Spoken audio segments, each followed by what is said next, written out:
Today we're going to talk about westward expansion from 1776, when we declare independence, until 1853, which would be the last piece that's really added before the Civil War. And so the last piece we will add during the course of this course.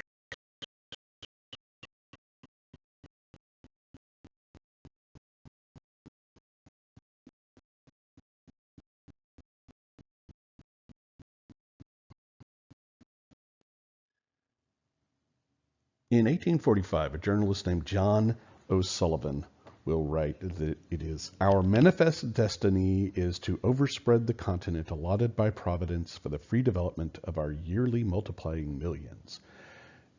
And that phrase, manifest destiny, becomes very popular with politicians and other journalists to describe how people in America felt about spreading west. The phrase means it is the ambition, the fate even, of the United States to control the entire continent and impose Anglo-American culture and values on everyone within it.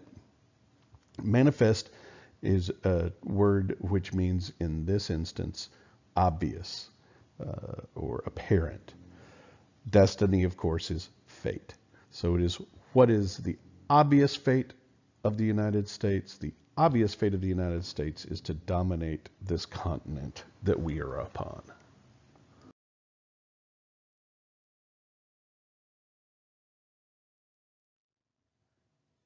And so here's where we start with the original 13 colonies in 1776 along the Atlantic coast. And from south to north, you have Georgia, South Carolina, North Carolina, Virginia, Maryland, Delaware, Pennsylvania, New York, New Jersey, Connecticut, Rhode Island, Massachusetts, and New Hampshire.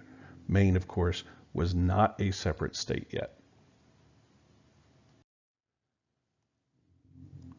After the Treaty of Paris of 1783 is signed, ending the American War of Independence with Britain, we have a new border, and that western border is going to be the Mississippi River.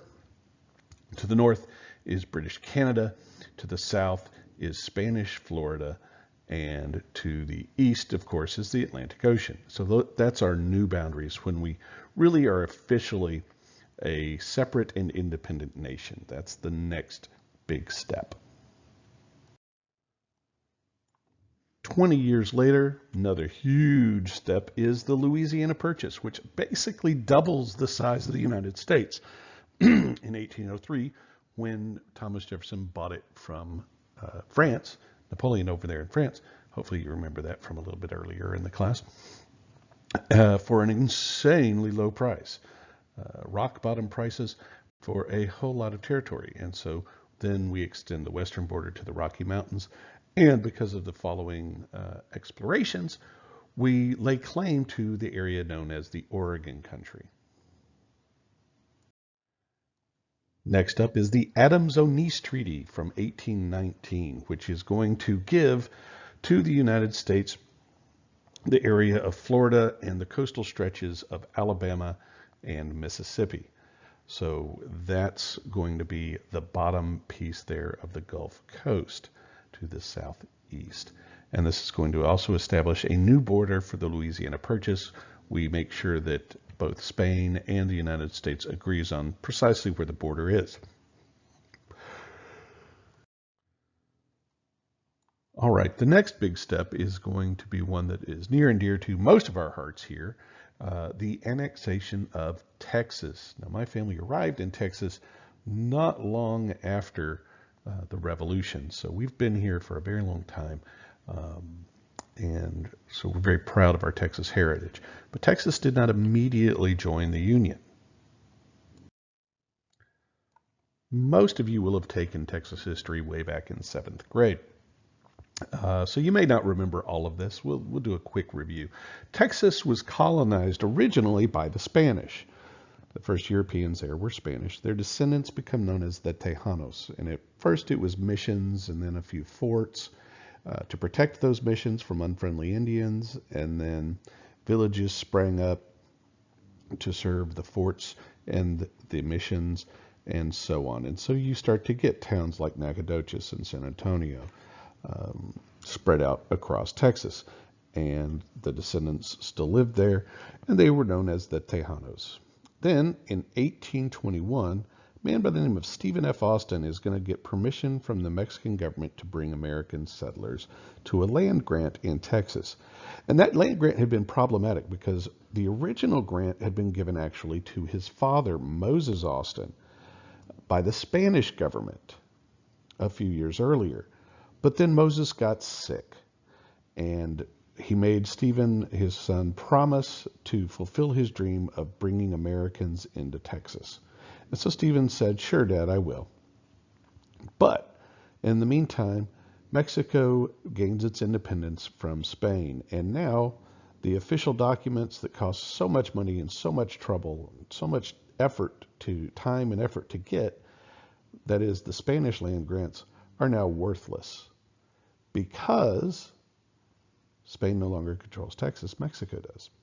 And so Stephen F. Austin goes to Mexico and speaks to the Mexican government and gets another land grant, basically the same as the one before, and gets a permit to bring 300 families with him.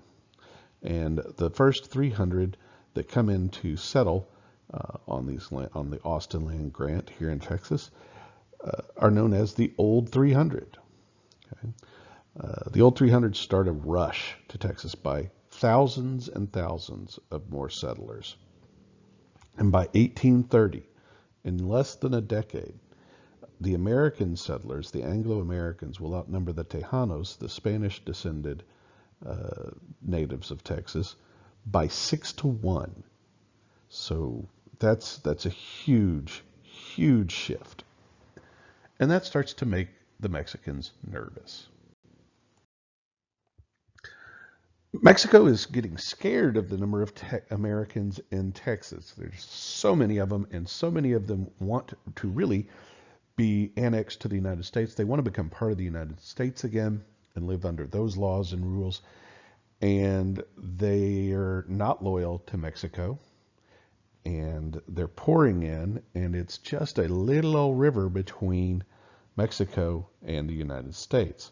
So this nervousness leads Mexico to start encouraging immigration from Central European countries, places like Germany and the Austrian Empire, where the Czechs will be coming from.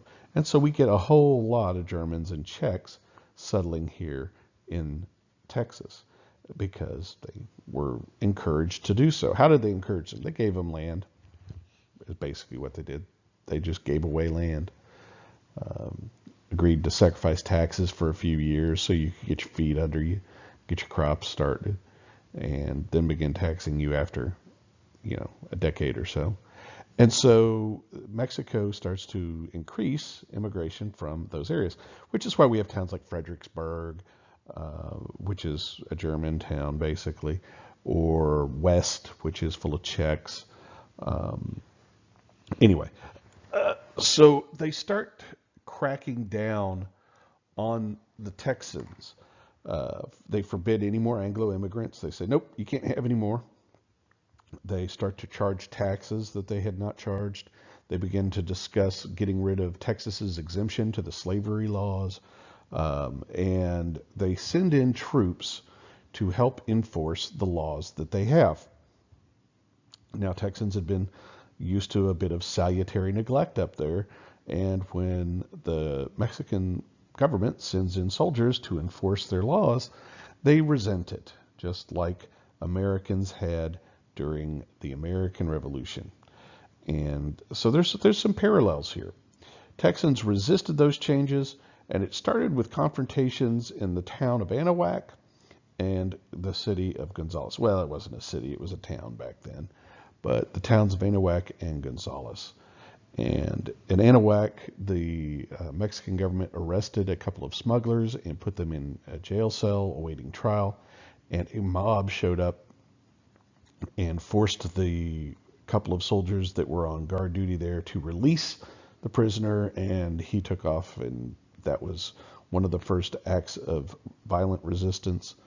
And the second was at a town called Gonzales, where if you've ever seen the Gonzales flag, it's a cannon that says, "Come and take it." That's why. It's called that is because of what happens at the town of Gonzales. The town had a small cannon. It was really small. It was like a 1 or 2 pounder. The ball it fired was, I don't know, an inch and a half across. Very bad to be right in front of and able to knock the door out of a regular old house. But you're not going to be reducing fortifications with this. You're not knocking down town walls with this thing. You're not going to be slaughtering mass numbers of the enemy with this thing. It's, as cannons go, a pop gun, but it's scary to the Indians. And that's the real reason they have it. The government had given it to the people of Gonzales, and the government comes along and decides to take it back. They want their cannon back. And so they get it. Well, they come to get it. And they're met with resistance at the bridge. And that's where you see the flag of the come and take it. And rather than fight what would probably be a losing battle, the Mexican commander turns his forces around and goes home. And so we have a lot to cheer about as a result of that. Other battles that were fought, probably more famous, are the Battle of the Alamo, what we should always remember. The siege and massacre at Goliad, where Texans held out for a good long time. Not quite as well as at the Alamo, but for a while. And when they surrendered, they were shot. They were just executed for treason and rebellion. And the third of the major battles that you probably are aware of is the Battle of San Jacinto, which took place not too far from here. It's where the San Jacinto Monument is. And that's basically the battle that ends the war victoriously for the Texans.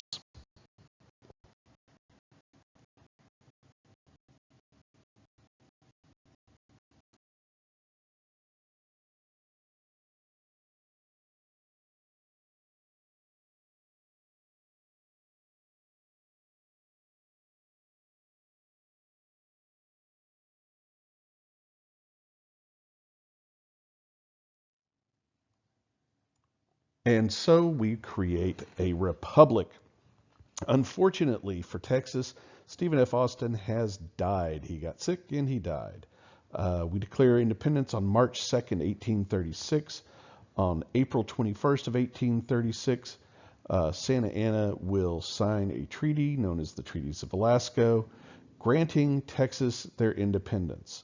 Now, the Mexican government says that this was not a valid treaty because Santa Anna was under duress. He only signed it because he thought if he didn't, they would hang him. That's because if he hadn't signed it, we probably would have hanged him. We really didn't like that fellow back then. Santa Anna was not on the top of anybody's Christmas list. By September of 1836, Texas will have created a national government and written a constitution. Sam Houston will be elected its first president. The second president will be a man named Mirabeau B. Lamar. There's a university over Beaumont named after him. Lamar University is named for Mirabeau B. Lamar, who will expand public education in Texas, is the big thing he's remembered for. He's also a little bit remembered for the fact that he hated Native Americans, did not trust them one little bit, and so had a lot of trouble with them as a result during his terms of office. Texas would remain a sovereign, independent, free nation for 9 years, from 1836 to 1845. Texas is not a state. It is not a part of Mexico. It is not a part of the United States. It is its own country for 9 long years. And I say 9 long years because Texas was not doing great throughout this period. The war had cost a lot of money. Keeping a military pulled together to ward off a invasion by the Mexicans was not cheap.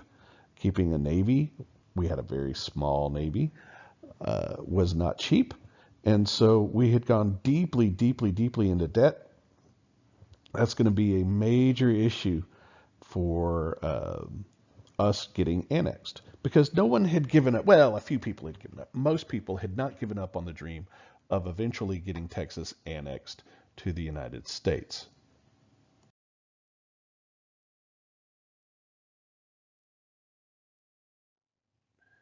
Now, most of the citizens of the Republic of Texas, including my however many greats grandfather and his brother who were here, wanted to join the United States. They wanted to be annexed. And pretty much immediately after winning the Battle of San Jacinto, they sent off to the U.S. government saying, "Hi, we'd like to be annexed, please." And the United States government says no. U.S. Congress refused to annex Texas in 1836. Why? Well, a lot of Northerners feared that it would spread slavery if Texas was annexed, and that it would cause a war with Mexico. In the 1844 election, the concept of annexation or not cost Henry Clay the presidency. He lost the state of New York by a very narrow margin. He was running as a Whig, and the Whigs were opposed to the spread of slavery, largely. And so when Clay supported that idea, it cost him voters in New York. He loses New York by a narrow margin. That's a big chunk of electoral votes. They'll end up going to James K. Polk, and Polk will actually win the election instead. Let's see what else. Eventually, Texas will be annexed in 1845. It does lead to a war with Mexico in 1846. And as soon as the war with Mexico is over, Texas is basically ready to, well, we became a state immediately as we entered. We became a state. And Texas is ready to sort of take their place. And we begin sending senators and members of the House of Representatives and all of that good stuff to Washington. And we are a slave state. So while the northern Whigs were opposed to it for a couple of reasons, they had a good reason to be opposed to it because both the things that they thought would happen as a result of annexation did, in fact, happen. It's a great little political cartoon type thing showing how the Texas question was the roadblock on the road to the presidency, to the White House.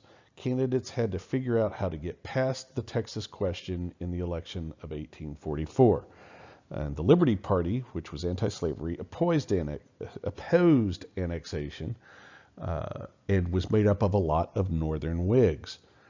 And while Henry Clay, the Whig candidate, tried to evade the question, that wasn't good enough for them.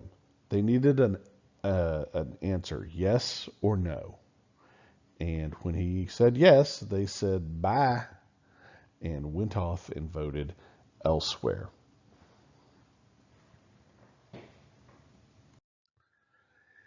And here you can just see the results of the election of 1844. Of course, Texas is not part of the United States yet, so it's not included. It's not a territory, it's not a state, it's not anything in 1844. It is a separate country. So they don't have any say in the presidential elections. The electoral vote is pretty strongly in favor of Polk, but the popular vote is pretty darn close. Pretty darn close. If Clay had not supported annexation, he probably would have won. As it is, he'll never get to be president. So now, with the addition of Texas in 1845 and the Oregon Territory in 1848, we extend the western boundary to the Pacific Ocean, across to the Rockies, down the Rockies to the Colorado, and then to the Red River and the Sabine River, flowing down to the Gulf of Mexico.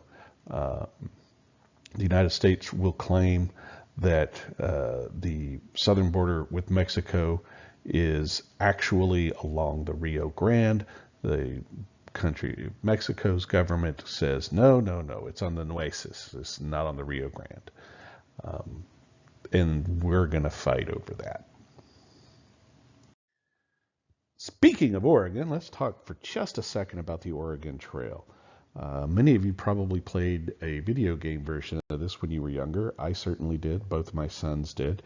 And what's happened is that reports have gotten back east about how great it is in Oregon, how fertile the ground is, how easily the livestock is fed, and everything. So they just blow it all out of proportion. It is one of the most fertile regions on the planet. That's true.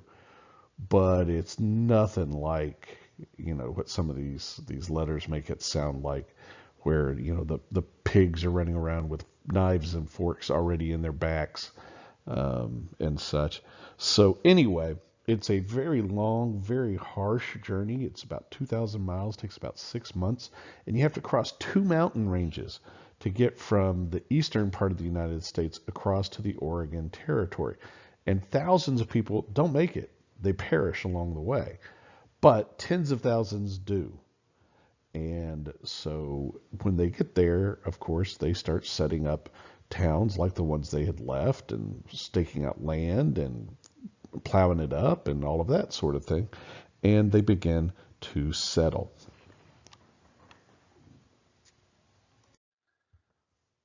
Moving on now, we're going to go on to the Mexican Cession. The word is pronounced session.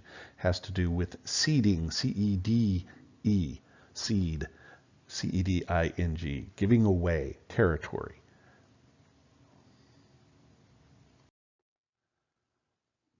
The war with Mexico was not a long one. The border between Texas and Mexico is in dispute. Both sides put soldiers into the disputed area, and predictably a fight will start. Texas and the United States claimed that the border was the Rio Grande, and Mexico claimed that it was the Nueces, which was quite a bit further north and east. But once a fight begins, that gives President of the United States, James K. Polk, all the excuse he needs to try to declare war. He says that American blood has been spilled on American soil, which the Mexicans would have disagreed because the fighting took place in that disputed area, and they would have said, well, now that was Mexican soil. But he does request a declaration of war, and he gets it, but it's by a fairly narrow margin. This war is not a popular war. It's War of 1812 kind of unpopular. It's almost Vietnam kind of unpopular. And anyway, so, but we do get the declaration of war, and we set up and invade and attack Mexico. And we do it from really three directions. One goes across towards California, one comes from Texas, led by Zachary Taylor, down from Texas in towards the central northern part of Mexico. And then General Winfield Scott, who has been a general at this point for 30 years already. He was a general at the Battle of Niagara in the War of 1812. And he will make landings on the Pacific coast, the Atlantic coast of Veracruz. And from there, he begins marching towards Mexico City. There's a lot of tough fighting. It's got the U.S. Army, the Marines involved as well. This is where in their song you get from the halls of Montezuma because they went into Mexico City. Scott's soldiers will march to Mexico City and capture it in September of 1847, essentially ending the war. The entire fighting of the war was less than 6 months, so not terribly long.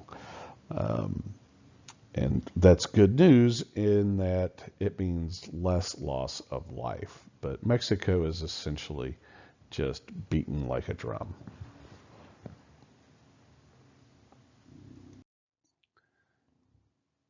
The Treaty of Guadalupe Hidalgo is the one that ends the Mexican War. It'll be signed in February of 1848. So the war goes on for about a year and 9 months. The terms of the treaty were that the United States would pay Mexico $15 million In return, Mexico would give about 40% of their territory to the United States in what is known as the Mexican Cession. This is going to include all of California, Utah, Nevada, and most of Arizona, New Mexico, and Colorado. It also officially recognizes the loss of the state of Texas and the other areas that Texas claimed, which is most of the rest of New Mexico and Colorado, and regularizes the borders. So that's pretty much what the Treaty of Guadalupe Hidalgo does. And it was not a well-liked treaty in Mexico because it gave away so much of their territory, and at first they didn't want to do that. They held out. Part of the reason why it took from September to February to sign the treaty is that the Mexicans were hoping that the ongoing guerrilla warfare that they had would convince the United States to let go without taking massive chunks of territory. But they do anyway. Oddly, right around the same time that the treaty is signed, and this is truly just a coincidence, a fellow finds a little bit of gold in the Sacramento River at a place called Sutter's Mill in California.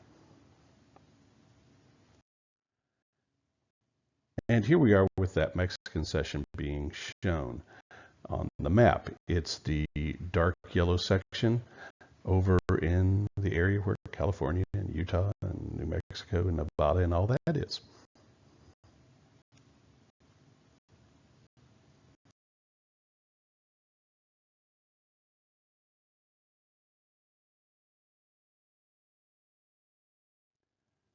The last little piece of territory that will be added during the time period we're discussing is known as the Gadsden Purchase, and it's called that because our Secretary of State was a fellow named Gadsden, and his idea was to purchase it, and so they bought it from Mexico.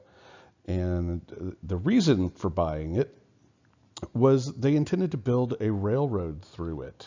They were planning the first transcontinental railroad, and the problem with that, of course, is that there's these really tall mountains called the Rockies that get in the way of crossing the continent.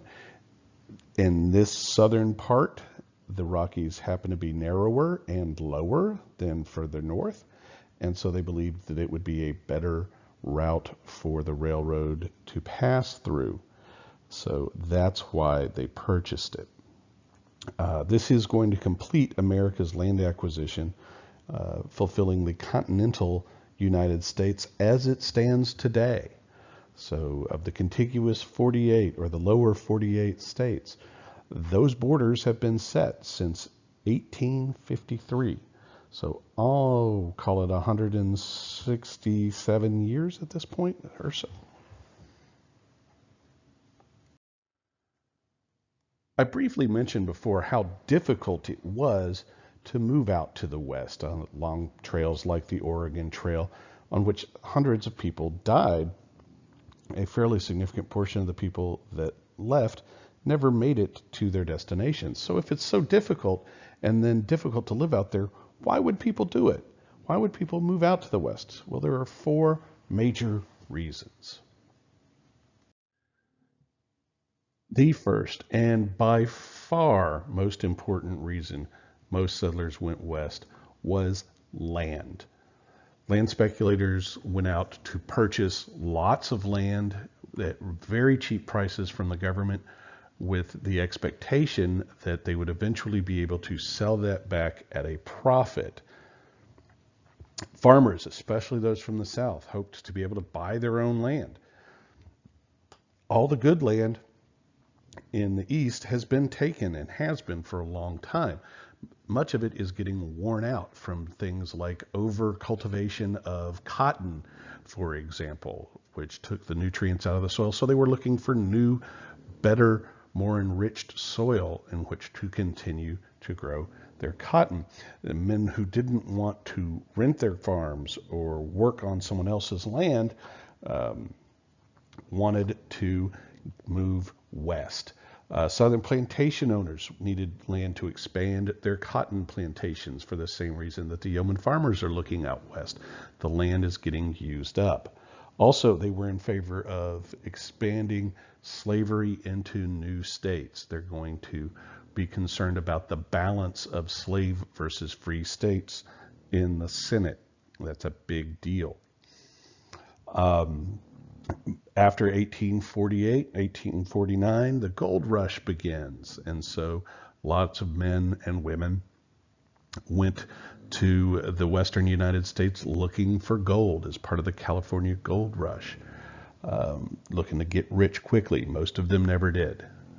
And then after these farmers and prospectors got out there, then you start to see other people following along to provide services and goods to those folks. So merchants and craftsmen and doctors and ministers and everything follow all these people, hoping to be able to make a living by providing the farmers and the prospectors with the goods and services that they need, and do so inexpensively. So it's land that really draws people out west. It's available, it's cheap, which is an uncommon situation. So the second reason that people went west, and it's not necessarily the second largest, but it is just the second in order, is that some people have always just wanted to go and be the first person somewhere, to do something that no one else has ever done before.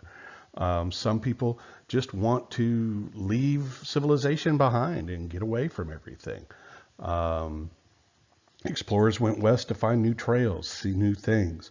Mountain men went into the Rockies to find furs that they would trap and then trade off for a living.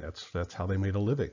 And a lot of those people were just very introverted and didn't want to be in a society. And those folks actually help out later on, because they're the ones who know the ways through the mountains, the safe ways to cross. And so as they get older, as time goes on, they actually tend to start becoming guides and things to take across the mountains for the people who are going to be the farmers and the prospectors and all of those sorts of folks. A third reason people moved west was, for some of them at least, was religious freedom.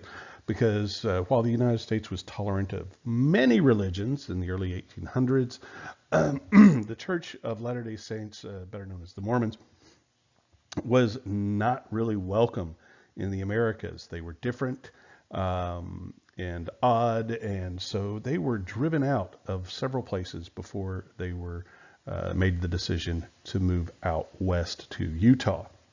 And about 1,600 of them followed part of the Oregon Trail and settled by the Great Salt Lake in Utah. When the U.S. obtained Utah in 1848, Brigham Young was appointed governor of the territory. He was already what they call the president of the church. That's the head of the council, I guess, that runs the Church of Latter-day Saints. There was still some friction and violence even between the Mormons and later settlers over the practice of polygamy often enough, but also over land rights and things like that, political rights and such, that were sort of being balanced out between the older settlers, the Mormons, and the newer settlers who came later. And finally, some people just wanted a new start altogether. Some people moved west to leave old problems behind and just start all over. Sometimes that would be criminals fleeing the law. It was fairly easy to do that back then, relatively speaking. They didn't have lots of photo IDs and ways of tracking people like Social Security numbers and such. So if you wanted to disappear, and you were from, say, New York or whatever, you could move out west, change your name, and be somebody new and live an entirely different life. I actually suspect that one of my great grandfathers did this. All we know is that he was born somewhere in Pennsylvania, and that's all we know about him. And we can't find any other records of his existence. So, before he came to Texas. So anyway, Criminals fleeing the law, businessmen who went bankrupt and needed to leave their failed business reputation behind would go. And of course, people who had survived tragedies. Maybe you had had a house fire or there had been an illness that had swept your town or your home, and you lost your family and you just had too many memories in the place that you used to live in. Some people just wanted to move on and get that fresh start somewhere else. So those were all reasons why people wanted to move west. But remember, the biggest, most important by far was land. And that's where we're going to pause for today. I think that's a good stopping point for us. Hopefully it's not going to run too long, and you'll be able to move on to the next part of the chapter on Monday. And we will talk to y'all then. Have a good weekend.